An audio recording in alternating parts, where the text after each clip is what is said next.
Hello everyone and welcome to Weekly. Today we will be exploring topics related to leadership, culture, diplomacy and geopolitics from the experiences of someone who has spent her entire career building connections across regions and countries. I'm delighted to be joined by Ms. Sheoman Flux from the British Virgin Islands government.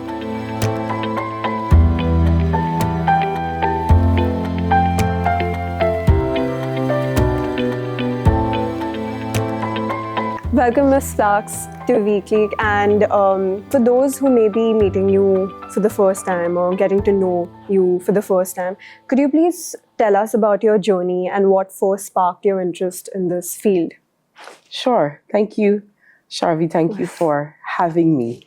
Such an honor to be here. Such a pleasure to have you with interviewing with you. I'm inspired by your interest in the field as a young woman, and I can tell you a bit about my journey.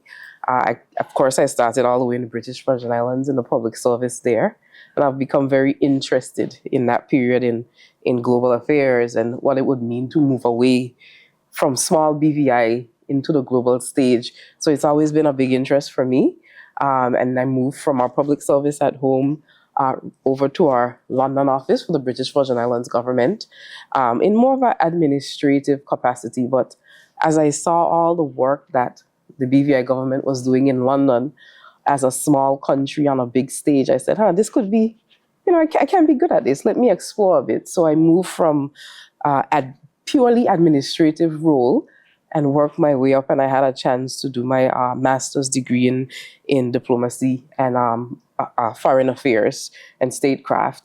And that really catapulted and cemented my interest. And, that led me to advancing and getting deeper and deeper into the work, and ended up in a deputy director role. And here I am now in the Hong Kong office for the Virgin Islands as the associate director. So it's always been about my love for BVI, my love for my country, coming from such a small place, but so much that we can do on the global stage. So that's always been my interest, just to represent my people and represent my country. That's beautiful. I can totally connect because I personally love my country as much as you do yours. Coming back to the question, considering the years of experience that you've had in this field, I would like to ask you, what are the biggest experiences and the lessons that you've had after working across so many regions and countries and interacting with so many people? That's such a great question. I ponder this every day, because it's at the core of my purpose in this role and just representing BVI globally. It's really for me that no matter where I go, I like to say people are people everywhere. It doesn't matter if I'm here in Mumbai, if I'm in Dubai, we're going to Hangzhou, China. As far-fetched as you can send us as a person, I realize that people are really just people with the same interests and the same values, and wanting to protect your country, your culture, progress, and just meet those very basic needs of what it means to be human. And that's one of the things I've always taken away, and it just grounds me that this is for me, for my people, for the future of BVI, and for advancing the territory. So it really comes down to that for me, that people are people everywhere, and we're all generally aiming for some of the same things, and there's space for all of us to do that and to excel. I'm sure. So I imagine experiences like those change how you view yourself in your own country. So I would like to circle back to British Virgin Islands itself, and I would like to ask you, what are some misconceptions you feel the world has about the British Virgin Islands, and what are the cultures of your country that deserve a lot more attention globally? It's an interesting question, because I have this little joke that sometimes I meet people and all they know about BVI is that you have these companies, and they think that it's a small island that only has companies, which we do. We have about 350,000 business companies registered in BVI. But many times I'm the very first person from BVI that others have met when I'm doing my work. And so they're always like, really? They're actual people from BVI. You're the first I've met, and it makes me chuckle a little bit. And I think that's one of the biggest misconceptions globally. And beyond the business company, which we value, we've grown that industry for 4 decades. But beyond that, there's a dynamic group of people, a resilient group of people who have come through quite a bit in our history as a colonial or post-colonial experience, and now a thriving international financial services center in the Caribbean.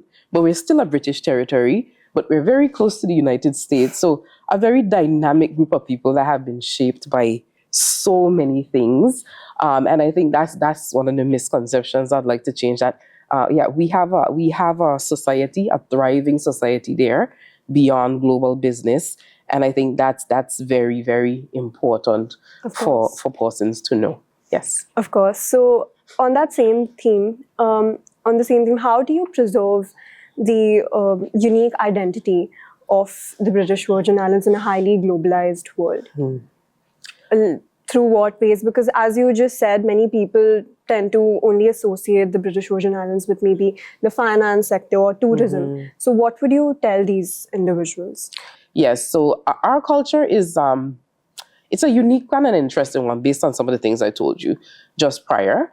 And preserving it has been an interesting question because we're influenced by so many things. Exactly. So we're very small, but we're very global. But there are some measures in place right now that I believe I know the government has really taken a step forward in trying to preserve BVI culture.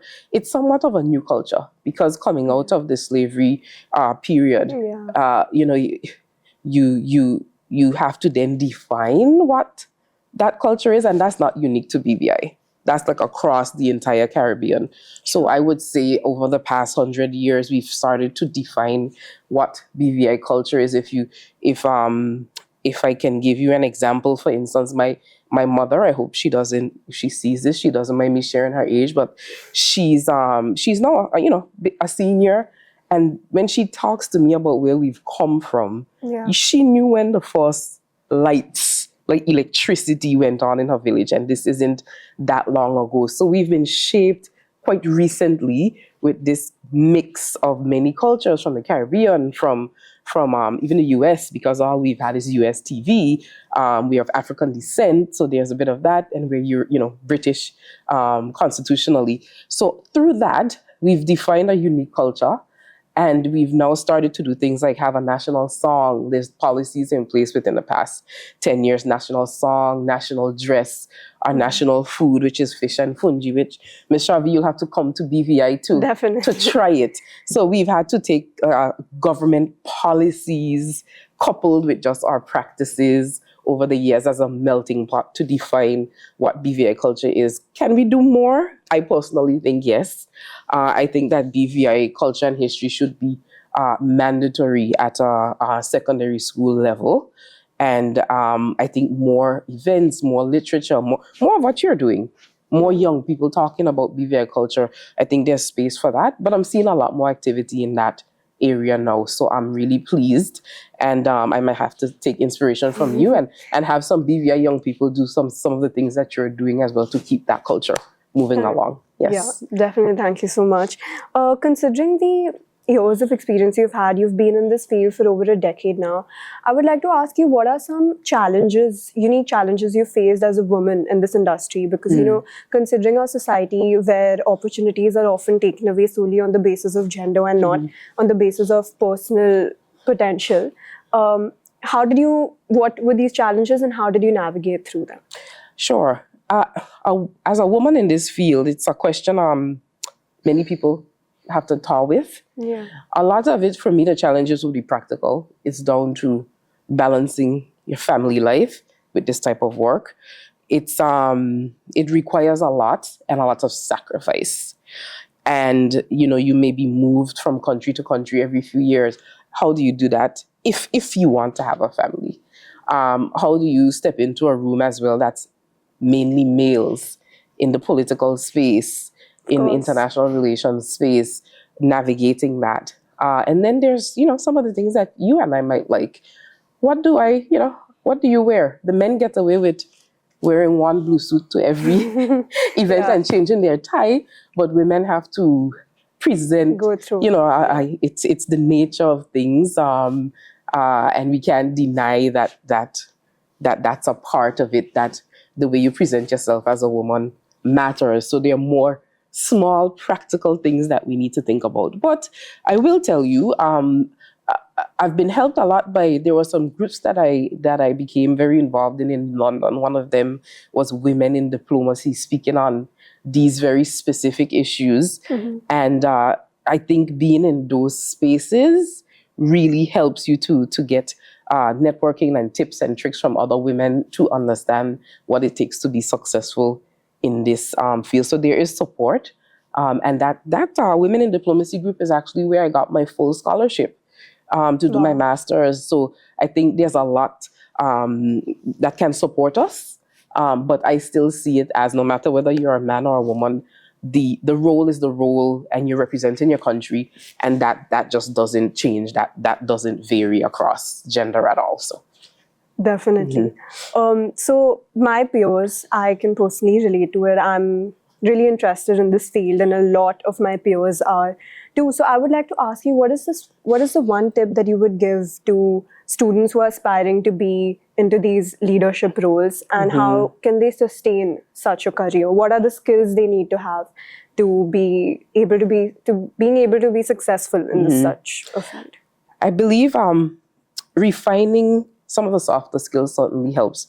Things like your communication, and there are many things that you can do to assist with that, and just understanding things like protocol and the like. But I believe as a fundamental, you should understand your craft more than anybody else, because once you understand some of the theories that underpin why we do what we do, and you really need to study and understand that for yourself, some of the international relations theories and the history of things that have happened over the past several years, because the scenarios always come back around.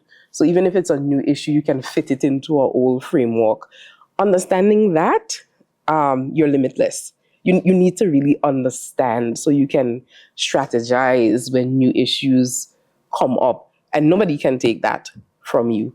So I would say that's the most important, and then you add on all the extra cherries on top, like the soft skills and the diplomacy and the protocol and the like. But for me, it's about knowledge and understanding your country as well, the country you represent. Really understanding that inside out, it keeps you in line with what you're really, what your purpose is, and what you're aiming for. Sure. So, lastly, I would like to ask you, what are the places you see we and India and the Caribbean nations could cooperate? You know, the areas and sectors that require cooperation for better communication between the two countries. It's actually why I am here with you today. There's so much that I can see in common between India and the Caribbean as a region. You know, we have a long history, Sharavi, and there's a whole diaspora of persons from India and the Caribbean, particularly in places like Trinidad and Tobago and Guyana. And so we have a long shared history. And I believe that there's so much more we can do in terms of exchanging in culture, in even travel and tourism. I would love to see more persons from India travel to BVI, for instance. And I see so much scope. And for us in BVI, it's, of course, financial services being one of our main industries is where we see specifically for BVI could be a really good area for exchange and cooperation between BVI and India. As India grows, we want to complement India's growth, and we're small, but I see so much scope for us to cooperate and collaborate. And I think in the current state of geopolitics, that's becoming more and more important. And India is a superstar on the global stage. I don't know if you're sitting here, if you see it and realize it every day. But for those of us from the outside looking in, you should be very proud. And there's a lot that India can offer. And I'm seeing now on the international stage that India is such a big player in some of the major issues around the globe. So I think that we can learn a lot from India. There's, again, like I said, that shared history of Yeah. the colonial period and coming through to where India is today, which is remarkable and fantastic, all of the progress that's been made. And we can learn quite a bit. We can learn quite a bit from you. And I'll tell you, as I was telling someone just yesterday, that coming from a country of just 30,000 people to come into this space can probably fit my country into India. I can't tell you how many times.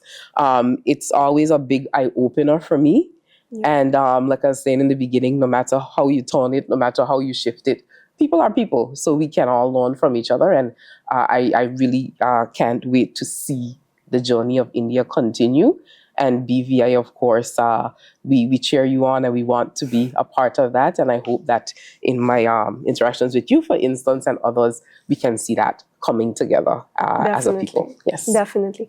So thank you so much, Ms. Flux, for sharing your insightful experiences with us today. It was a pleasure to have you with us. For the viewers of Weekly, this was a short yet insightful conversation with Ms. Flux, and we aim to host her for longer next time for more in-depth conversations. For more such content, please follow Weekly.